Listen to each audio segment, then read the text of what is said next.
नमस्कार, आवाम की आवाज देख रहे हैं आप और मैं हूं आपके साथ जया शर्मा। आवाम की आवाज में आज हम जिस मुद्दे पर सबसे पहले बात करने वाले हैं वो है बुरहानपुर जिले की, जहां पर ग्रामीण विकास के लिए भी तरस रहे हैं। खकनार जनपद पंचायत के आदिवासी बाहुल्य मोहनगढ़ गांव की हम बात कर रहे हैं। 2000 से ज्यादा ग्रामीण आज भी यहां विकास के सपने जो रहे हैं। गांव की स्थिति देखकर अंदाजा लगाया जा सकता है कि ग्रामीण किस तरह जीवन यापन करने को मजबूर हैं। दरअसल गांव में आज तक वाटर सप्लाई की पाइपलाइन नहीं पहुंची। ग्रामीण हैंडपंप के सहारे ही पेयजल आपूर्ति कर रहे हैं। लोगों की माने तो 15 साल पहले गांव में पंचायत ने पाइपलाइन बिछाई थी, लेकिन सही ढंग से रखरखाव नहीं होने के कारण उसे उखाड़ दिया गया। इन 15 सालों में कई सरपंच बने, लेकिन किसी ने इस तरफ ध्यान नहीं दिया। ग्रामीणों ने इसकी शिकायत कई बार अधिकारियों से भी की, लेकिन हालात अब तक जस के तस हैं। लोगों के मुताबिक समय रहते यदि मामले की जांच होती तो वाटर सप्लाई में हुए भ्रष्टाचार का खुलासा हो जाता। वहीं सचिव दयाराम काजड़े ने बताया कि गांव में पेयजल आपूर्ति को लेकर शासन ने पाइपलाइन के लिए पैसा भेजा था, लेकिन वो राशि भ्रष्टाचार की भेंट चढ़ गई। एक ग्राम पंचायत पूरी खा गई है, पाइपलाइन खा गई है, उखाड़ के अपना पाइपलाइन उखाड़ के बेच दी है। ये मेरे को मालूम है। इसमें सरपंच था, फिर उसके बाद में ईश्वर सरपंच बना, उसके बाद में ये जगदीश सरपंच बना। वो तो कोई ध्यान नहीं दे रहा।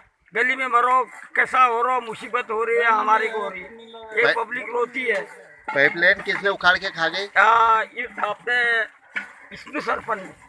कब का मामला है? ये कब का मामला है? 15 साल का मामला है। क्या शिकायत वगैरह की? क्या शिकायत है? तो उसने पाइपलाइन गाड़ी थी, उसने योजना लाई थी, पाइपलाइन ला के उसने उखाड़ के फेंक दी है ना, उसने वो खा गया बेच के।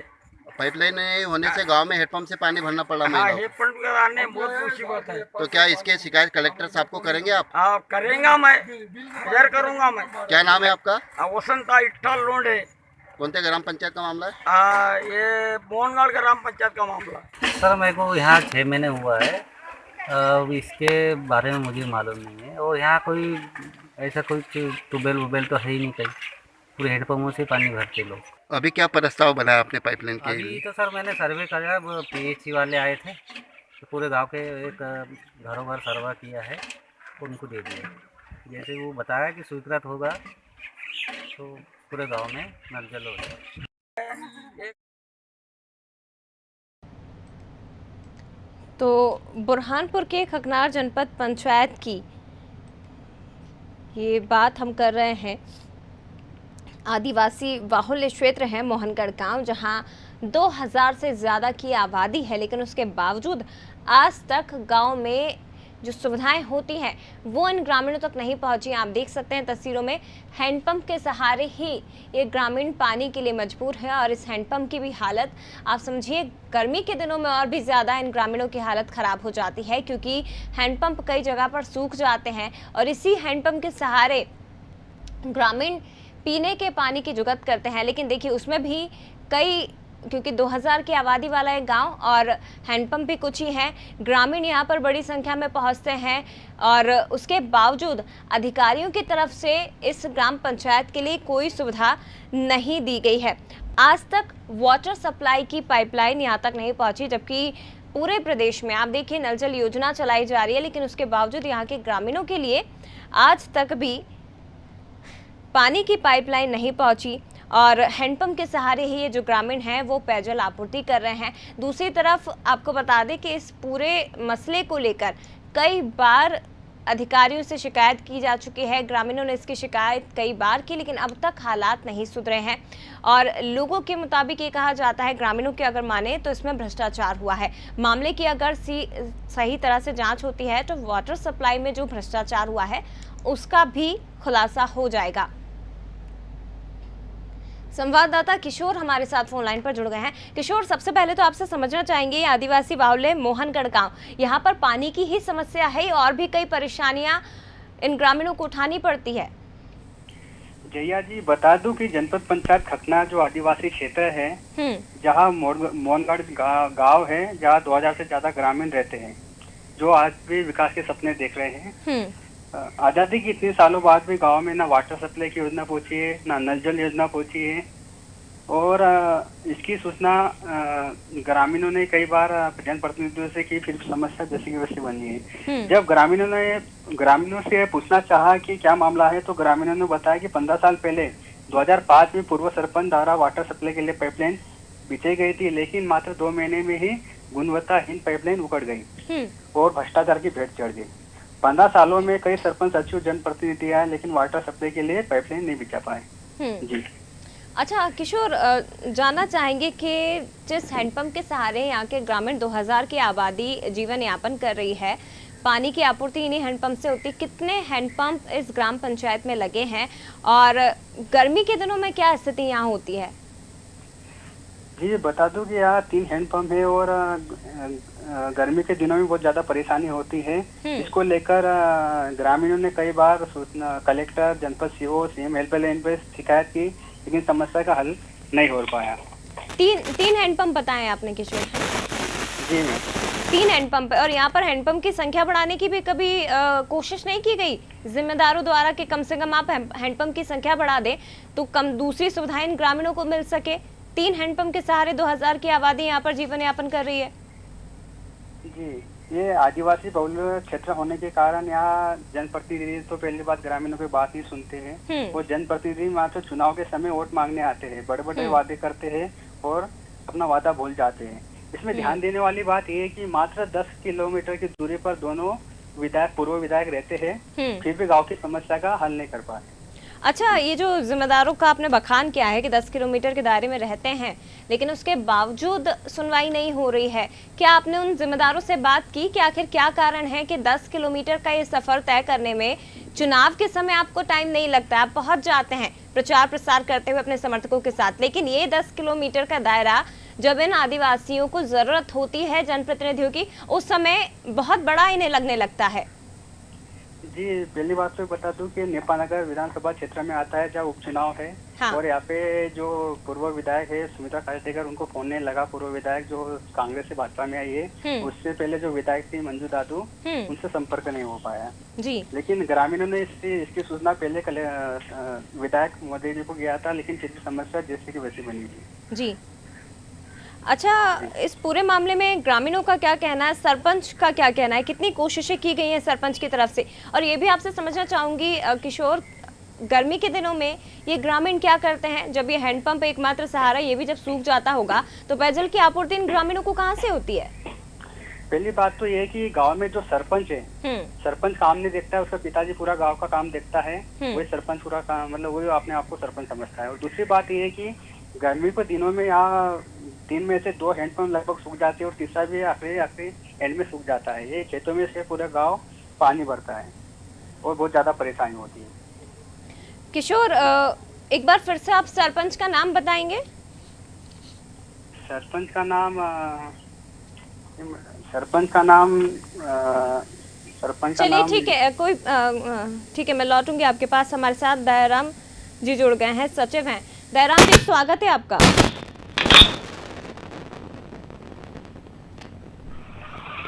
दयाराम जी, आवाज आ रही है आपको? हाँ जी। दयाराम जी, खकनार जनपद पंचायत के गांव मोहनगढ़ की मैं बात कर रही हूँ।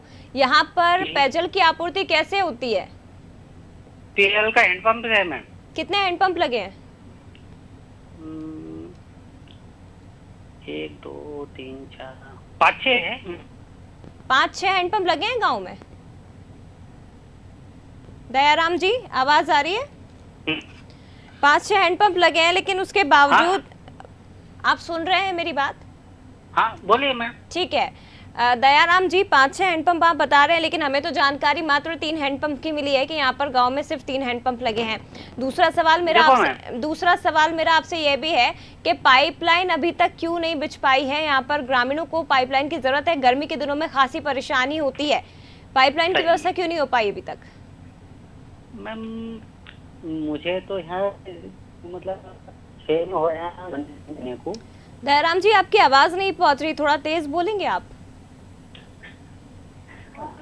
यहाँ पे चयन हुआ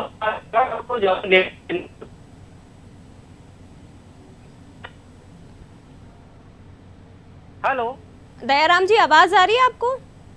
जी मैम। चलिए एक बार और अपनी बात रखिए आप। मैं ये बोल रहा था कि 6 महीने के समथिंग हुआ मेरे को यहाँ आने को। अच्छा। तो उसके पहले का जो हैंडपंप का ही पानी चल रहा था। हाँ। अब पाइपलाइन तो है ही नहीं।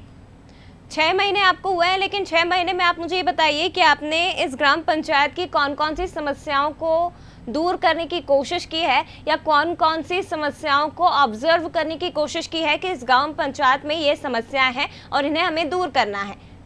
तो मैंने क्या किया कि जो पीएचई वाले आए थे। हेलो जी जी आप बोलिए। तो पीएचई वाले आए, मैंने सर्वे करके मैं लौटूंगी आपके पास जयराम जी। हमारे साथ सुरेश टेमने जी जनपद सीईओ जुड़ गए हैं फोन लाइन पर। सर बहुत स्वागत है आपका। चलिए लगता है संपर्क हमारा टूट गया है उनसे, फिर से बात करने की कोशिश करेंगे। लेकिन आप देखिए जो सचिव हैं दयाराम जी, वो हमें बता रहे हैं कि कम से कम 5-6 संख्या में यहाँ पर हैंडपंप लगे हैं, लेकिन जो अनादि टीवी ने देखा है 3 हैंडपंप इस ग्राम पंचायत में हैं। और हैरानी की बात यह है कि यहाँ पर ग्रामीण जो इलाके हैं, जो ये आदिवासी बाहुल्य क्षेत्र, हम मोहनगढ़ की बात कर रहे हैं, गर्मी के दिनों में गांव वाले खासे परेशान हो जाते हैं क्योंकि पाइपलाइन यहाँ पर बिछी नहीं है। पेयजल की आपूर्ति में खासी परेशानी इन्हें आती है। सुरेश टेमने जी हमारे साथ जनपद सीईओ एक बार फिर से जुड़ गए हैं। सुरेश जी आवाज़ आ रही है आपको? सुरेश जी, सुरेश जी आप सुन पा रहे हैं मेरी आवाज़? चलिए लगता है आवाज़ उन तक नहीं पहुंच पा रही क्लियर। लेकिन एक बार फिर से इस आदिवासी बाहुल्य क्षेत्र, जहां पर आदिवासी बाहुल्य क्षेत्र है और ग्रामीणों द्वारा या फिर आप जनप्रतिनिधियों की बात कीजिए तो उनके द्वारा हमेशा ये कहा जाता है कि आदिवासियों को का उत्थान हमें करना है, लेकिन उसके उलट ये तस्वीरें मोहनगढ़ में हमें दिखाई दे रही है। सुरेश जी आवाज़ आ रही है आपको? हेलो सर आवाज़ पहुंच रही है आप तक? हेलो सुरेश जी मेरा सवाल आप सुन पा रहे हैं? आपको मेरी आवाज़ मिल पा रही है स्पष्ट? आवाज नहीं आ रही है आपकी। सर मैं एक बार सवाल बोल देती हूँ, आप जितना सुन पाए उतना मुझे आप जवाब दे दीजिएगा। खकनार जनपद पंचायत के जो आदिवासी गांव है मोहनगढ़, यहाँ की हम बात कर रहे हैं। यहाँ पर हैंडपंप के सहारे 2000 की आबादी इस पर निर्भर करती है और गर्मी के दिनों में खासी परेशानी इन ग्रामीणों को होती है क्योंकि हैंडपंप सूख जाते हैं। पेयजल की आपूर्ति का यही एकमात्र साधन है। पाइपलाइन कई बार बिछाई गई, लेकिन उसमें भी भ्रष्टाचार की खबरें निकल कर आ रही हैं। ग्रामीण कह रहे हैं कि भ्रष्टाचार हुआ है और पाइपलाइन का तो अभी तक कोई नामो निशानी भी नहीं दिख रहा है। आवाज आपकी बहुत कम आ रही है, हालांकि मोहनगढ़ का आपने बताया है शायद। जी जी जी सर। अब वहाँ की स्थिति मैं देखता हूँ, मेरी जानकारी में अभी इस तरह की कोई बात नहीं है जी, न ही मुझे कोई शिकायत मिली है कि वहाँ पानी की कोई परेशानी है जी सर। क्योंकि आपके माध्यम से जानकारी संज्ञान में आई है। हाँ मैं दिखवाता हूँ, पीएचई डिपार्टमेंट के जो अधिकारी इंजीनियर्स वगैरह हैं उनको भी भेजता हूँ। सर और आपको अपने किसी पहले अधिकारी को कभी भेज के कंप्लेन उसको नहीं मामले मिली को इस संबंध दिखवाता हूँ। में? लेकिन क्योंकि प्रॉब्लम है, ग्रामीण ये कह रहे हैं कि कई बार अधिकारियों से शिकायत कर चुके हैं यहाँ पर पानी की पाइपलाइन को बिछाने के लिए, लेकिन सुनवाई नहीं हो रही है। अभी तक मोहनगढ़ के तारतम्य में कभी कोई शिकायत प्राप्त नहीं हुई और ना ही मौखिक न लिखित। अच्छा आपके माध्यम से ही अभी पता चल रहा है। जी, अगर वाटर सप्लाई की पाइपलाइन के बारे में अगर बात करें तो यहाँ पर क्या स्थिति इस वक्त है सर? नहीं, वो मैं जानकारी लेके ही बता पाऊंगा। ठीक है, तो आप अभी बता पाने की स्थिति में नहीं हो। आपने जानकारी संज्ञान में लाई है, मैं स्थिति देखता हूँ। सर कब तक आप इस संबंध में बातचीत करेंगे? कब तक आप इस मामले में पूरी बात करेंगे? कम से कम 2 दिन बाद। चलिए, तो 2 दिन बाद हम अनादि टीवी आपसे संपर्क करें, इस पूरे मामले को लेकर हाँ आप जी, बात बिल्कुल, करने की स्थिति में बिल्कुल, होंगे? चलिए ठीक है, बहुत शुक्रिया आपका। सुरेश टेमने जी हमारे साथ जुड़े थे। जनपद पंचायत सीईओ साहब थे, हालांकि आश्वासन दिया गया है कि जो भी समस्या इस गांव की है उन समस्याओं को दूर किया जाएगा, लेकिन हैरानी की बात यह है कि यहाँ पर मात्र 10 किलोमीटर के दायरे में जनप्रतिनिधि रहते हैं, लेकिन उसके बावजूद जनप्रतिनिधि यहाँ तक नहीं पहुँचते। और दूसरी तरफ अगर इलेक्शन का समय हो तो ये 10 किलोमीटर का दायरा भी बहुत कम इन जनप्रतिनिधियों को लगता है। लेकिन अब क्योंकि इलेक्शन खत्म हो चुके हैं और लोगों की समस्याओं को दूर करने की बात आ रही है, इसीलिए जनप्रतिनिधि यहाँ पर पहुँचने में भी कतराते हैं।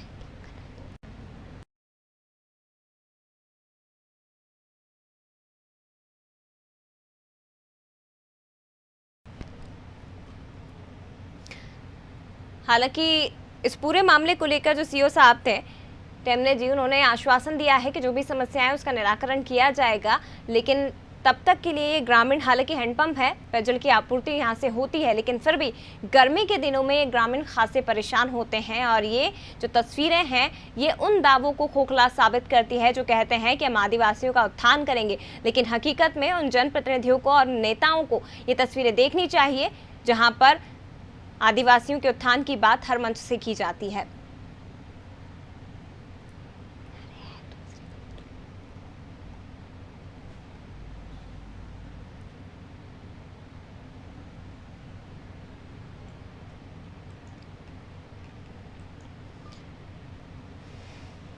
चलिए अगली खबर का रुख करेंगे, जहां प्रशासनिक हलकों में भ्रष्टाचार थमने का नाम नहीं ले रहा है। एक और सरकार पर्यावरण संरक्षण के नाम पर हर साल करोड़ों रुपए का पौधारोपण कराती है, दूसरी ओर कुछ दबंग खुलेआम पेड़ों को काटकर जमीन पर कब्जा कर लेते हैं।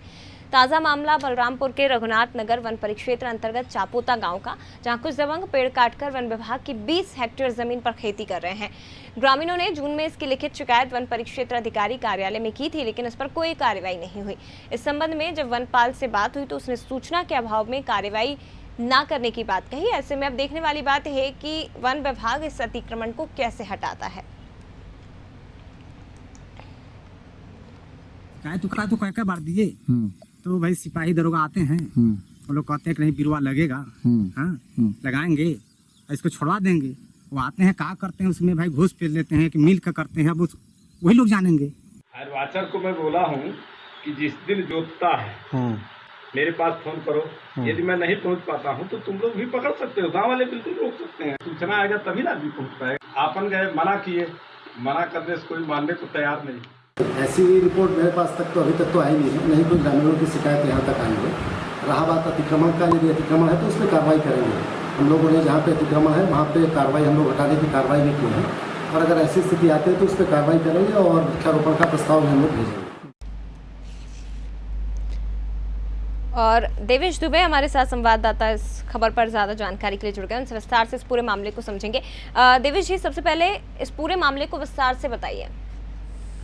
देखिए जया, ये पूरा मामला जो है रघुनाथ नगर वन परिक्षेत्र के चपोता ग्राम पंचायत का है जी, जहां पर पिछले वर्ष लगभग 20 हेक्टेयर भूमि पे कुछ दबंगों ने पेड़ों की कटाई कर अवैध कब्जा करके रखा हुआ है। और इस संबंध में जब हमने वनपाल और वन परिक्षेत्राधिकारी से बात करना चाहा तो वनपाल का जवाब बेहद निराशाजनक मिला हमें। वनपाल ने ये कह के बात को टाल दिया कि सूचना के अभाव में हम कोई कार्यवाही नहीं कर पा रहे हैं, बहुत बड़ा वनों का क्षेत्र है और हम घूम नहीं पाते उतने बड़े क्षेत्र को। और इसमें सबसे चौंकाने वाली बात रही कि ग्रामीणों ने इसमें पैसे के लेन देन की भी बात सामने लाई है। ग्रामीणों का कहना है कि वनपाल के पास हम लोग जब शिकायत लेके जाते हैं तो वनपाल के द्वारा बोला जाता है कि तुम भी लाओ 10-20 हजार रुपए और तुम भी जाके कहीं भी जुताई कर लो।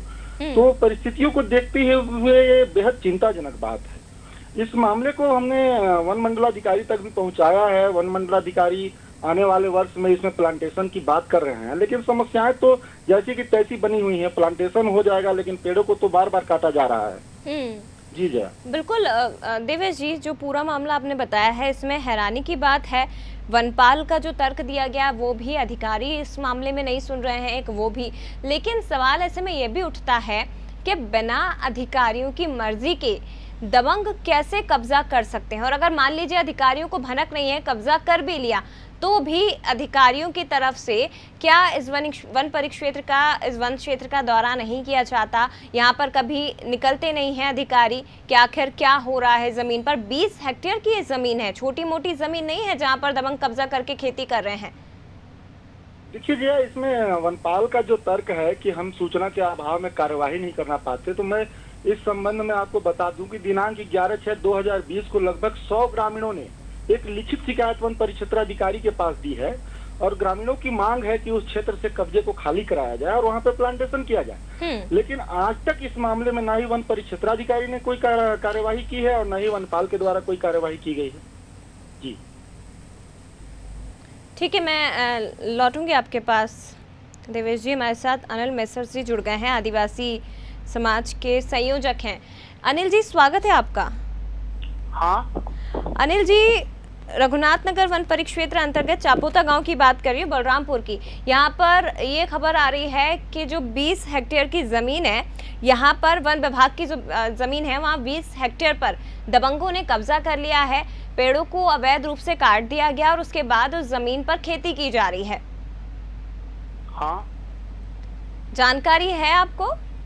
हाँ मैडम, जो जानकारी मुझे प्राप्त हुई है जी, इस संदर्भ में ये है, हमारा ये बलरामपुर जिला है, आदिवासी बहुल्य जिला है जी। और क्योंकि आदिवासी जो इन क्षेत्रों में बसे हुए हैं वहाँ पे वन विभाग के द्वारा जंगल कटवा तो दिया जाता है लापरवाही पूर्वक और पूरे आरोप आदिवासियों पर लगाया जाता है, जबकि आदिवासी समाज के लोग वैसे ही जल जंगल जमीन की सुरक्षा के लिए तत्पर रहते हैं और हमेशा से इसकी शिकायत करते हैं कि हमारा जंगल कट रहा है, इसमें सहयोग चाहिए।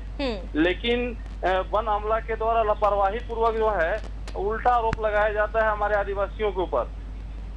लेकिन जिस तरह से आप कह रहे हैं अनिल जी के आदिवासियों पर आरोप लगा दिया जाता है, क्या आपकी जानकारी में है कि ये जो दबंग हैं जिन्होंने 20 हेक्टेयर की भूमि पर कब्जा करके रखा है, कौन है ये और क्या इनकी अधिकारियों से कोई मिली भगत है? और दूसरी तरफ जिन आरोपों की आप बात कर रहे हैं, तो क्या अधिकारी यहाँ वन परिक्षेत्र में आकर नहीं देखते हैं? अगर ग्रामीणों ने शिकायत की है तो क्या कभी उन्होंने निरीक्षण किया कि इन आरोपों में कितनी सच्चाई है?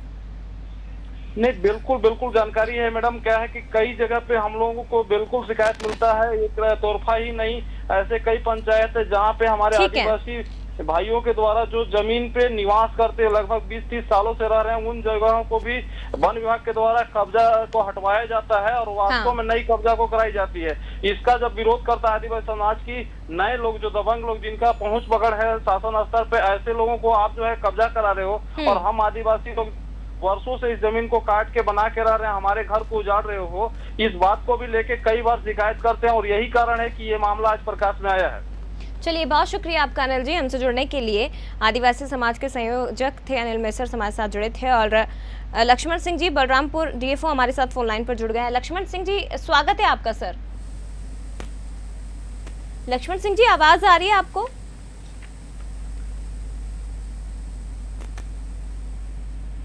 चलिए, एक बार फिर से हम जुड़ने की कोशिश करेंगे, लेकिन छत्तीसगढ़ का ये पूरा मामला है जहां पर छत्तीसगढ़ में आदिवासी जल जंगल और ज़मीन को बचाने के लिए हर संभव कोशिश करते हैं। समझ लीजिए कि अपनी जान से ज़्यादा इन्हें रखा जाता है, लेकिन उसके बावजूद बलरामपुर के रघुनाथनगर वन परिक्षेत्र की हम बात कर रहे हैं, चापोता गाँव, यहाँ पर कुछ दबंग ऐसे हैं जिन्होंने वन परिक्षेत्र की लगभग 20 हेक्टेयर ज़मीन के पेड़ों को काट दिया है अवैध तरीके से और उस ज़मीन पर कब्जा कर लिया गया है। सवाल ऐसे में कई उठते हैं कि आखिर कैसे इस ज़मीन पर दबंगों द्वारा कब्जा कर लिया गया, जबकि अधिकारी पूरे मामले की जानकारी से अनभिज्ञ है। ये कहा जाता है कि हमें इस मामले की जानकारी नहीं है। इधर वनपाल जब से बात की जाती है तो वो कहते हैं उन्हें सूचना का अभाव है, उन्हें इस संबंध में कोई जानकारी नहीं मिली। हालांकि हमारे संवाददाता से जब ये बात की गई तो उन्होंने ये कहा है, उन्होंने ये बताया भी है कि जो तर्क दिया गया है वनपाल की तरफ से बहुत बेतुका सा लग रहा है। ग्रामीण कहते हैं कि वनपाल के पास जब जाते हैं तो वो ये कहते हैं, अधिकारियों के पास जब जाते हैं तो ये कहते हैं कि ठीक है, उन्होंने तो हमें पैसे दिए, आप भी 10-20 हज़ार रुपये दीजिए और कहीं भी जाकर आप जुताई करना शुरू कर दीजिए। तो इस तरह के तर्क दिए जाते हैं वनपाल की तरफ से। अब सवाल ऐसे में कई उठते हैं कि आखिर बिना अधिकारियों की जानकारी के वन परिक्षेत्र पर कब्जा आखिर कैसे किया जा सकता है? दूसरी तरफ वन विभाग इस अतिक्रमण को क्यों नहीं हटा रहा है? क्या जो आरोप ग्रामीणों की तरफ से लग रहे हैं, जानकारी का अभाव, अधिकारियों की तरफ से कहा जाता है कि उन्हें जानकारी नहीं है, सूचना नहीं है, जबकि हमारे संवाददाता ने बताया है कि लगभग 100 ग्रामीण उन्हें कई बार शिकायत कर चुके हैं। 100 ग्रामीणों ने उन्हें मिलकर लिखित में शिकायत की थी, लेकिन उसके बावजूद अधिकारियों की तरफ से ध्यान नहीं दिया गया। अब सवाल यह है कि इन दबंगों पर कोई कार्रवाई होती है या नहीं, वन भूमि पर अतिक्रमण जो करके बैठे हैं उनके खिलाफ कोई एक्शन लिया जाता है या नहीं, या फिर ये आदिवासी इसी तरह से परेशान होते रहेंगे। फिलहाल इतना ही। बाकी खबरों के लिए आप देखते रहिए अनादि टीवी। नमस्कार।